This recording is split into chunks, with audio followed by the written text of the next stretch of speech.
அருமையானவர்களே, நமது நாட்டிலே நாங்கள் பார்க்கிறோம். என்னதை பார்க்கிறோம்? சில பித்ஆக்கள், பல பித்ஆக்களை பார்க்கிறோம்.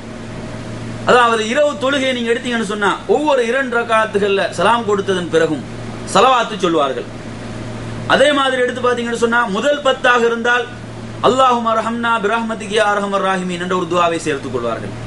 நடு 10 இருந்தால் அல்லாஹும்ம கஃபிர் லனா துனூபனா வ கதாயானா குல்லஹா யா ரப்பல் ஆலமீன் என்ற துஆவை சேர்த்துக் கொள்வார்கள். கடைசி 10 என்றால் அல்லாஹும்ம ஆதிக்னா மினன் நார் வ அத்கில்னல் ஜன்னத யா ரப்பல் ஆலமீன் என்ற துஆவை சேர்த்துக் கொள்வார்கள். நான் இதற்கு முந்தி உங்களுக்கு இங்க ஒரு உரையில உங்களுக்கு ஞாபகப்படுத்தி இருந்தேன். ரமலானுடைய முதல் 10 ரஹ்மத் என்ற காரணத்தால அந்த துஆவை சேர்ப்பார்கள். ரமலானுடைய நடுப்பகுதி மக்ஃபிரத் என்ற காரணத்தால் அல்லாஹ் மக்ஃபிர் லனா என்ற துஆவை சேர்ப்பார்கள். ரமலானுடைய கடைசி 10 நரக விடுதலை என்ற காரணத்தால் அல்லாஹும்ம ஆதிக்னா மினன் நார் என்ற துஆவை சேர்ப்பார்கள்.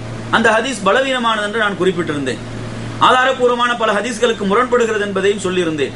இவ்வாறான துஆக்களை சேர்த்துக் கொள்ளுதல், அதே மாதிரி 4 ஹலீஃபாக்களை நினைவு கூறுதல், 4 ஹலீஃபாக்களை நினைவு கூறுதல், நபியின் மீது ஸலவாத்து சொல்லுதல், இப்படி சொல்லிவிட்டு தான் மற்ற ஏனைய 2 ரக்காத்துகளை ஆரம்பிப்பார்கள். ஒவ்வொரு 2 ரக்காத்துக்கு மத்தியில் இப்படி செய்வார்கள்.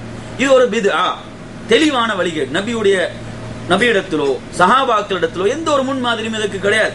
நபி அவர்கள் ஜமாத்தாக தொழுதது 4 நாட்கள், அந்த 3 நாட்கள் என்று வருகிறது, சில ஹதீஸ்கள் 5 நாட்கள் என்று வருது. இந்த அடிப்படையில பார்த்தாலும் கூட இங்க இதற்கு எந்த ஒரு முன்மாதிரியும் கிடையாது. இப்படி ஸலவாத்து சொல்வதற்கோ, இப்படி கூட்டாக சப்தமாக துஆக்கள் சொல்வதற்கோ, சஹாபாக்களுடைய கலீஃபாக்கள் பெயர்களை நினைவு கூறுவதற்கோ எந்த ஒரு அடிப்படையும் இல்லை என்பதை நாம் தெளிவுபடுத்திக் கொள்ள வேண்டும், விளங்கிக் கொள்ள வேண்டும்.